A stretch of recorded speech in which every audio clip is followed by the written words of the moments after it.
Hey everyone, Mike here. Welcome back to the channel. Today we're going to discuss some of my favorite vintage Fender amplifiers, colloquially known as the brown panel amps. We have some stunningly clean, rare, and early examples of these amps in hand today from across this era of production, including a pristine Deluxe with hang tags, a museum-grade Pro, a standalone Reverb unit, one of the very first Fender Super amps ever made, and a blonde Bassman. Produced in a narrow span of 4 years from 1960 to 1963, the brown panel amps exist at a midpoint in Fender's amp evolution when they were aggressively innovating. There are more new circuit designs, cabinet concepts, onboard effects, and cosmetic variants in the brown panel years than at virtually any other time in Fender's history. And we're going to cover it all, from smaller combos to bigger piggybacks, from Jensens to Oxfords, from tone rings to tiltbacks. And if everything I just said makes very little sense, you are in the right place.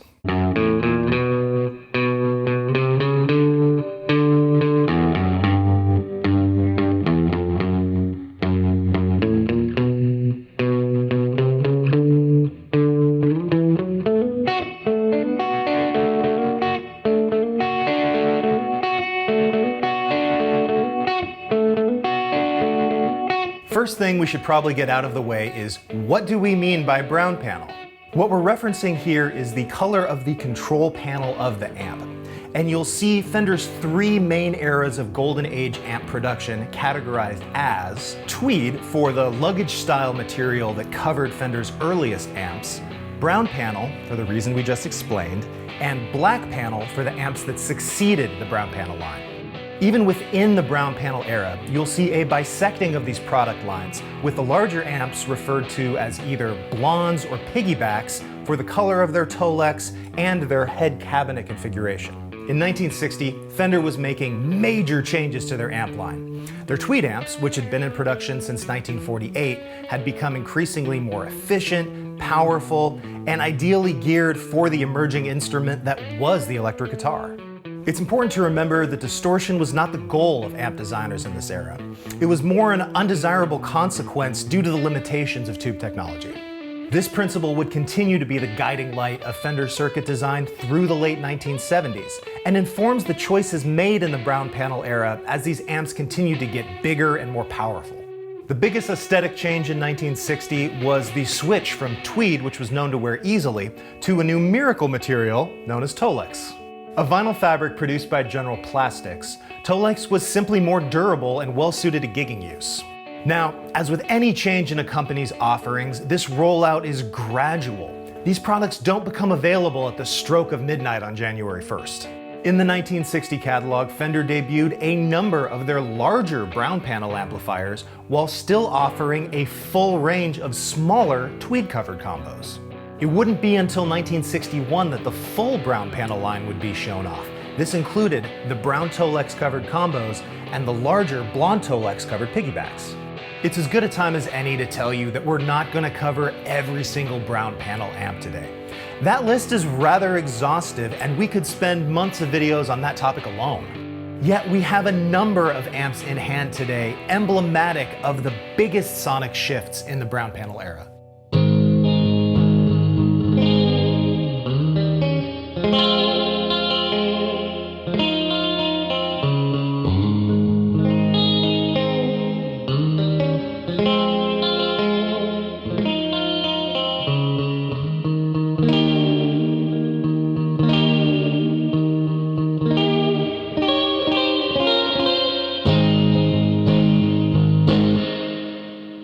Our 1960 Super is a great place to start, and it's truly one of the very first amps produced in this new configuration. You'll note the light pinkish brown colored Tolex, and also the centrally located volume knob, which would shift to being the first knob on every channel on subsequent iterations.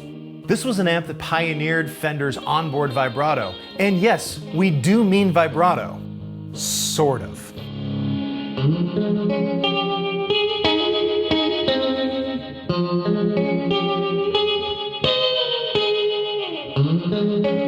Fender played fast and loose with the terms tremolo and vibrato across their product line, almost religiously misusing the terms. Tremolo in its strictest sense refers to fluctuations in volume, a sound that gets quieter and louder but maintains the same pitch.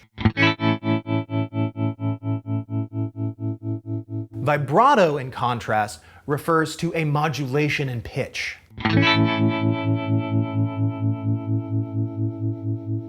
While Fender's tweed and black panel amps had onboard tremolo, labeled as vibrato, the Super actually has some semblance of a vibrato circuit, but even here we have to tread lightly with our terminology. Known as harmonic vibrato, the Super was the smallest amp in the brown panel line to have what amounts to a complex filter effect. And while in practice, pitch is being altered, it's still not technically a vibrato effect. This extremely lush effect requires 2 tubes on the earliest brown panel amps and 3 tubes on later brown panel circuits. If you want to get excruciatingly technical, it's 4 triodes on the earliest amps, 5 triodes on the later ones. And with so much of the circuit dedicated to this effect, it was later abandoned for a simpler, albeit less fun, tremolo effect. And proving just how quickly Fender was innovating in this era, there are markings on the back panel for a small pulse adjust control. That's right, these panels made it all the way onto production amps with markings for a feature of harmonic vibrato that was actually never included in the circuitry.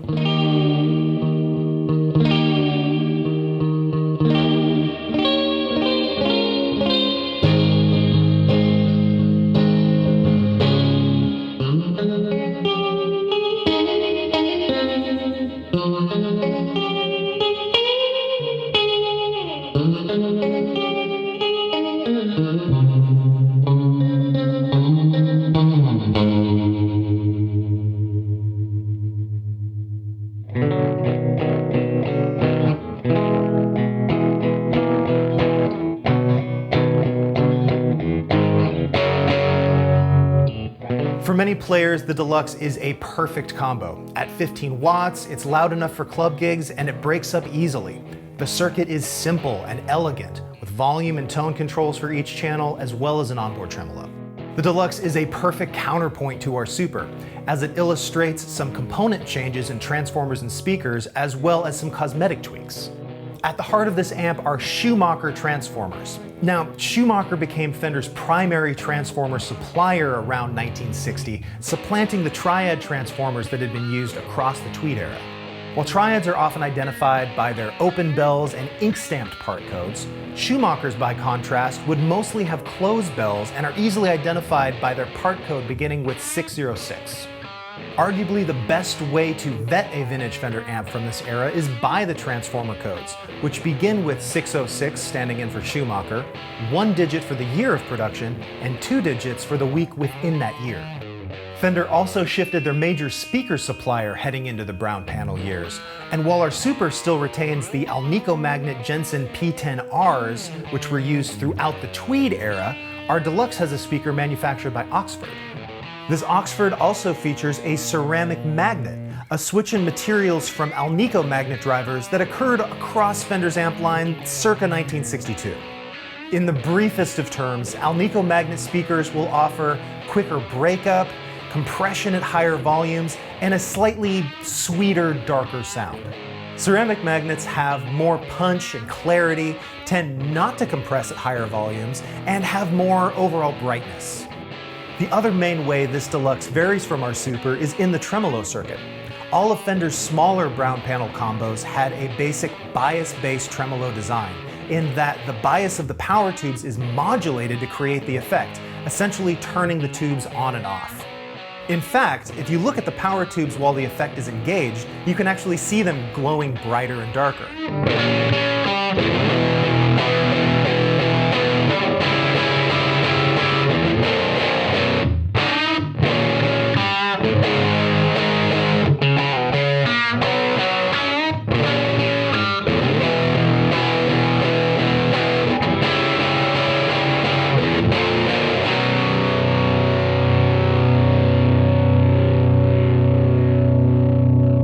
All the specs we're throwing at you, I think we could use a breather. So we're just gonna marvel at this Fender Pro.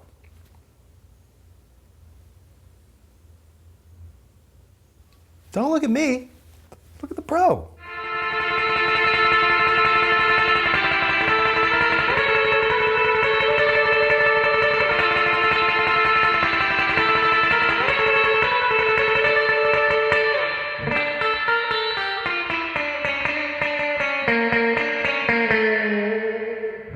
This Pro is included here today because in the decade we've had the guitar bar, it is the cleanest Fender amp we have ever seen. This amp was purportedly a test amp at the Fender factory in the era before sitting in an employee's closet for the next few decades. Like the Super, this Pro has the early pinkish brown Tolex, far more pink on this particular example, along with oxblood grill cloth and a Jensen speaker, in this case a 15-inch Alnico magnet driver.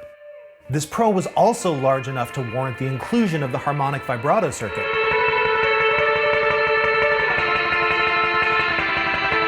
One thing sonically synonymous with Fender, but conspicuously missing from the amps we've discussed today, is the reverb effect. Ampeg was the Yuri Gagarin of this proverbial space race, being the first manufacturer to include reverb on board on their 1961 Reverb rocket model.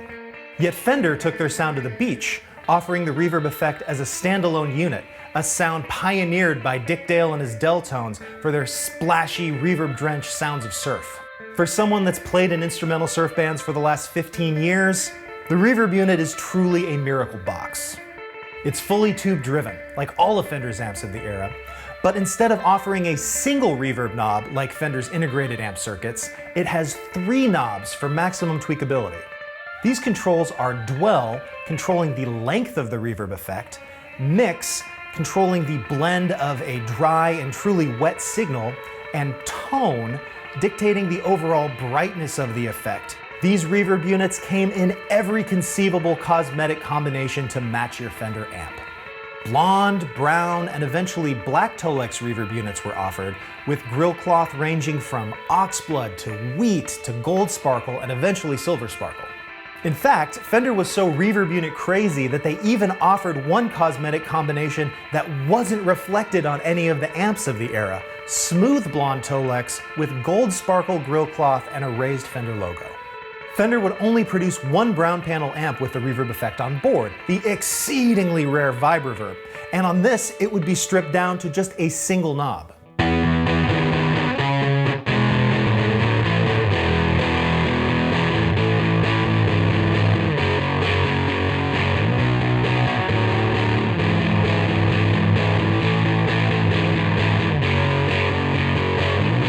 Amps that one could argue have the most visual impact from the brown panel era weren't covered in brown Tolex at all.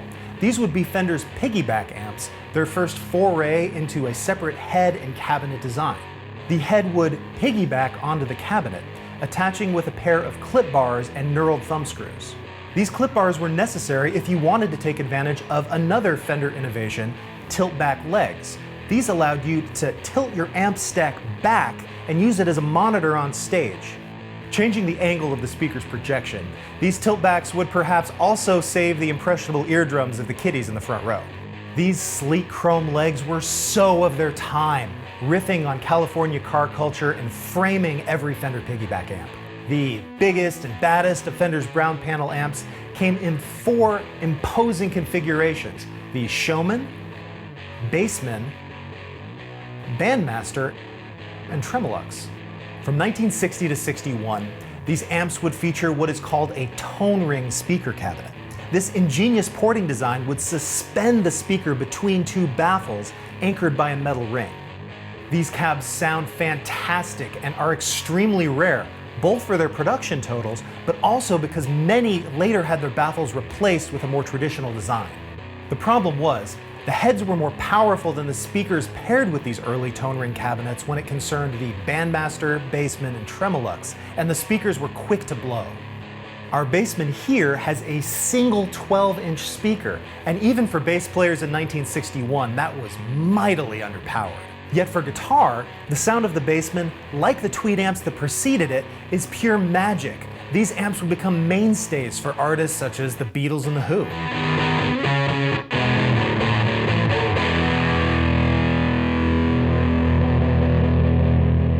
The Bandmaster, Tremolux, and Bassman would transition from single-speaker tone rings to dual-speaker designs by 1962, yet the Showman would retain its single tone ring 15-inch speaker configuration throughout its production run. As an artist with a close relationship to Leo Fender, Dick Dale and his incredibly loud surf band the Deltones challenged Fender to come up with a speaker that could handle this 16th note pummeling and Dale's purportedly 16 to 60 gauge strings. The JBL D130 speaker was the answer to Dick Dale's desires and his possibly deaf teenage audience. A hi-fi speaker by design, the JBL D130 was incredibly efficient with a whopping 4-inch voice coil and massive Alnico magnet. Given the use and abuse a D130 saw in a guitar cabinet, the D130F was introduced, F for Fender. This widened the voice coil gap and allowed for rougher handling. As such, the D130F could hang with the Showman's 85 all-tube watts, still suspended in a dual baffle board tone ring cabinet. Although, Fender would be quick to introduce the Double Showman, later rechristened the Dual Showman, for players that needed to melt faces and destroy worlds with a single baffle board, 2 JBL D130 speaker enclosure.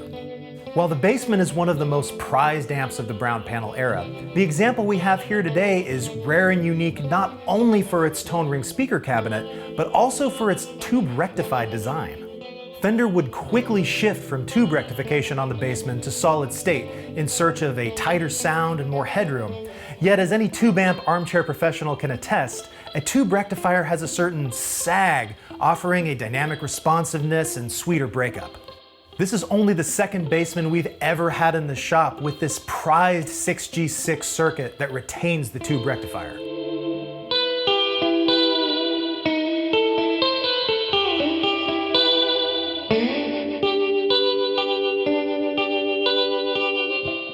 In a span of 4 years, Fender revolutionized the electric guitar experience with their brown panel amps. Onboard and outboard effects to revolutionary cabinet design to more powerful circuitry, Fender's brown panel amps are a lesser-known bridge between their tweed and black panel eras, in many cases offering the best sound a Fender amp has to offer. Thanks for taking this journey with us today, friends. For even more brown panel amps and everything else we have here at the Guitar Bar, please check out mmguitarbar.com and stay tuned for more content.